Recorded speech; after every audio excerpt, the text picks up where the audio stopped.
On Tuesday, environmentalists confirmed a disturbing discovery in Portmore, St. Catherine.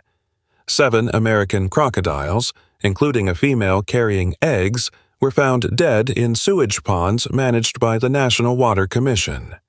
According to residents and environmental observers, several of the sewage ponds were neglected and allowed to dry up. With the water gone, crocodiles were trapped inside the ponds, which are lined with plastic material designed to prevent sewage from seeping into the ground. This plastic liner, while good for waste containment, turned deadly for the crocodiles. It created a slippery barrier that the animals could not climb. As a result, they were unable to escape the dry, sun-exposed pits.